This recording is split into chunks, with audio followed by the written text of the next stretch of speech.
Bismillahirrahmanirrahim. Assalamu alaikum dear student. Welcome to my YouTube channel. This is Mushtaq Ahmad. Dear student, today we will discuss about osmoregulation in freshwater animals.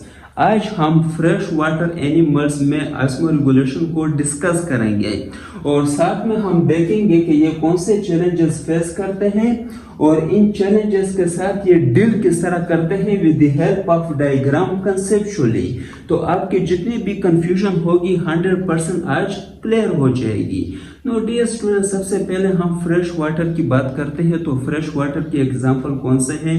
River, canal, Pond's, ये सब fresh water bodies में आते हैं। Clear? No dear student, इसमें जो भी animals रहते हैं तो हम उसे कहते हैं कि ये क्या है? फ्रेश वाटर एनिमल्स है। No dear student, fresh water animals जो होते हैं वो ऑस्मोरेगुलेटर होते हैं। ऑस्मोरेगुलेटर कौन से एनिमल्स होते हैं? ये वो एनिमल्स होते हैं जिसमें इंटरनल और एक्सटर्नल इन्वायरमेंट में डिफरेंट होता है सॉल्यूट की कंसंट्रेशन, यानी सॉल्यूट जो है वो डिफरेंट होता है और इस सॉल्यूट की कंसंट्रेशन को बैलेंस रखने के लिए ये एनिमल्स एक्स्ट्रा एनर्जी का यूज करते हैं to keep their internal environment balance. Clear? इसको हम ऑस्मोरेगुलेटर कहते हैं। इस पे ऑलरेडी मैंने लेक्चर अपलोड किया है, उसका लिंक मैं डिस्क्रिप्शन में दे दूंगा, तो वहां पर आप देख सकते हैं। नो डियर स्टूडेंट, इन चैलेंजेस को डिस्कस करने से पहले हम एक्सटर्नल इन्वायरमेंट को और इंटरनल इन्वायरमेंट को डिस्कस करते हैं, फिर हम चैलेंजेस की बात करेंगे तो आपको क्लियर 100% इसकी समझ आएगी। नो डियर स्टूडेंट, सबसे पहले हम एक्सटर्नल इन्वायरमेंट की बात करते हैं फ्रेश वाटर की, यानी तो उसमें जो वाटर की कंसंट्रेशन है वो हायर होता है, क्योंकि फ्रेश वाटर में जो है वो साल्ट कम होते हैं, यानी सॉल्यूट की कंसंट्रेशन कम होती है और जो वाटर है उसका कंसंट्रेशन वहां पर ज्यादा होता है। तो यहाँ पर जो एक्सटर्नल इन्वायरमेंट है इसमें वाटर जो है वो हायर है, ये अप एरो है, ये हायर अमाउंट को शो करता है और इसी तरह जो साल्ट की कंसंट्रेशन है वो डाउन एरो से मैंने शो किया है, इट मींस लोअर कंसंट्रेशन। और इस इन्वायरमेंट को हम क्या नाम देंगे? Hypotonic environment. Dear student, hypotonic, hypertonic, isotonic, इस पे ऑलरेडी मैंने डिटेल लेक्चर अपलोड किया है, उसका लिंक मैं डिस्क्रिप्शन में दे दूंगा, तो आप वहां से देख सकते हैं। नो डियर स्टूडेंट, अब हम इंटरनल इन्वायरमेंट की बात करते हैं, यानी कि जो फिश का इंटरनल इन्वायरमेंट है, तो इसमें वाटर का जो कंसंट्रेशन है वो लोअर है और साल्ट का जो कंसंट्रेशन है वो हायर है और इस इन्वायरमेंट को हम क्या नाम देंगे? हाइपरटोनिक। बहुत सारे स्टूडेंट यहाँ पर कंफ्यूज रहते हैं कि हाइपरटोनिक इन्वायरमेंट होता है इनसाइड या फिर हाइपोटोनिक इन्वायरमेंट होता है। नो डियर स्टूडेंट, ये आपने स्पेशली याद रखना है, जो एक्सटर्नल इन्वायरमेंट है वो हाइपोटोनिक होता है और जो इंटरनल इन्वायरमेंट है वो हाइपरटोनिक होता है with respect to external environment. No dear student, अब हम जो चैलेंजेस ये फेस करते हैं उसकी बात करते हैं। सबसे पहला चैलेंज जो ये फेस करते हैं वो क्या है? Passive movement of water into their bodies.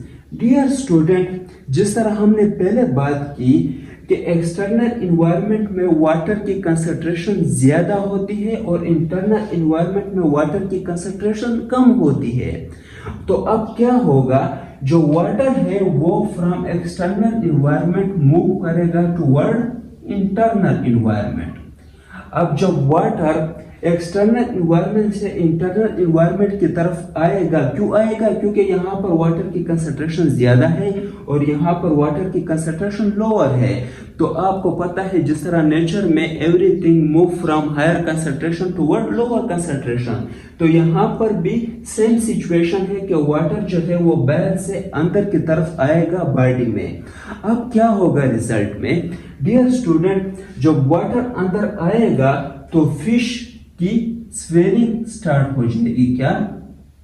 Swelling, यानी बॉडी की स्वेलिंग स्टार्ट हो जाएगी। क्लियर? अब जब बॉडी की स्वेलिंग होगी तो वो फिश जो है वो सरवाइव नहीं कर सकती। तो पहला चैलेंज ये है। अब दूसरे चैलेंज की हम बात करते हैं, continual loss of body salt. जो बॉडी साल्ट है उसका लॉस होता है कंटिन्यूअसली। अब लॉस किस तरह होता है डियर स्टूडेंट, यहाँ आप देख सकते हो कि यहाँ साल्ट की कंसंट्रेशन क्या है, हायर है, और यहाँ पर साल्ट की कंसंट्रेशन क्या है, लोअर है एक्सटर्नल इन्वायरमेंट में। तो यहाँ से साल्ट जो है वो लॉस होगा किसमें, एक्सटर्नल इन्वायरमेंट में। क्लियर। अब जब साल्ट का लॉस होगा एक्सटर्नल इन्वायरमेंट में तो इसके साथ क्या होगा, सॉल्यूट का जो कंसंट्रेशन है उसमें डिफरेंस आएगा, तो जिसकी वजह से जो है वो फिश फिर भी सर्वाइव नहीं कर सकती। क्यों? क्योंकि बॉडी में आयंस की कंसंट्रेशन डिफरेंट हो जाती है, यानी चेंज हो जाती है। तो बॉडी के अंदर जितने भी मेटाबॉलिक रिएक्शंस होते हैं, जितने भी केमिकल रिएक्शंस होते हैं, तो वो सारे डिस्टर्ब हो जाते हैं। क्लियर। तो जिसकी वजह से फिर भी फिश सर्वाइव नहीं कर सकती। नो डियर स्टूडेंट, अब हम बात करते हैं कि ये इन चैलेंजेस के साथ डील किस तरह करते हैं, यानी कि जो फिश है वो अपने बॉडी में इस तरह कौन से एडेप्टेशन करती है जिसकी वजह से वो सर्वाइव करती है इस एनवायरनमेंट में।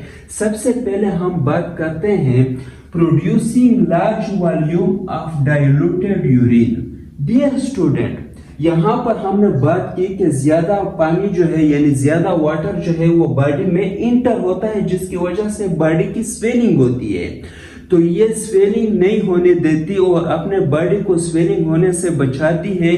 तो वो किस तरह, producing large volume of diluted urine, ये large volume of diluted urine produce करती है, यानी इसका जो यूरिन है वो ज्यादा डाइल्यूटेड होता है, यानी उसमें वाटर ज्यादा होता है, और जिस सोल्यूशन में वाटर की कंसंट्रेशन ज्यादा होती है उसको हम डाइल्यूटेड सोल्यूशन कहते हैं। क्लियर। तो इसका जो यूरिन है वो ज्यादा डाइल्यूटेड होता है, जिसकी वजह से जो पानी है वो इसके बॉडी से ज्यादा बाहर की तरफ जाता है। क्लियर। तो इसकी बॉडी जो है वो स्वेलिंग नहीं होती। नो डियर स्टूडेंट, इस डाइल्यूटेड यूरिन को हम क्या कहते हैं, हाइपोऑस्मोटिक यूरिन। ये आप एमसीक्यूज के लिए याद रखना, हाइपोऑस्मोटिक यूरिन किसको कहते हैं, डाइल्यूटेड यूरिन को कहते हैं। नो डियर स्टूडेंट, अब हम सेकंड पॉइंट की बात करते हैं, किडनी रीएब्जॉर्ब द साल्ट। जो किडनी है वो साल्ट को रीएब्जॉर्ब करते हैं। अब यहाँ पर जिस तरह हमने पहले बात किया था कि continual loss of body salt, हमने कहा था कि इससे बॉडी का जो साल्ट है वो कंटिन्यूअसली लॉस होता है। तो वो साल्ट को किस तरह बॉडी में रिटेन करते हैं, किडनी रीएब्जॉर्ब द साल्ट, यानी साल्ट जो है वो यूरिन में नहीं जाने देते और वो बॉडी में वापस रीएब्जॉर्ब होती है through kidney.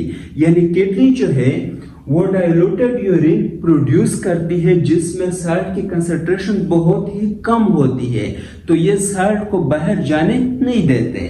No dear student, अब हम थर्ड की बात करते हैं, साल्ट ऑब्टेन्ड फ्रॉम फूड। और इसी तरह ये फूड से भी जो है वो साल्ट को ऑब्टेन करती है, यानी ये जो भी खुराक आती है उसमें भी साल्ट होता है। क्लियर। तो इसके बॉडी में जो साल्ट की कमी है वो इससे भी पूरी हो जाती है कि ये क्या करते हैं, साल्ट ऑब्टेन फ्रॉम फूड।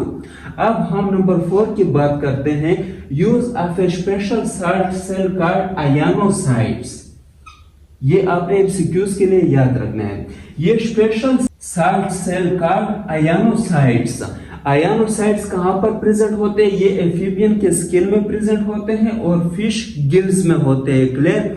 और ये उनका यूज करती है, उसके थ्रू जो है ये एक्सटर्नल इन्वायरमेंट से साल्ट को क्या करती है, एक्सट्रैक्ट करके बॉडी में लाती है, यानी एक्सटर्नल इन्वायरमेंट से जो है वो साल्ट को फिल्टर आउट करके बॉडी में लाती है। जिस तरह आप सब जानते हैं जो वाटर है गिल्स के थ्रू पास होती है, तो यहां पर ये क्या होती है, फिल्टर होती है। क्लियर।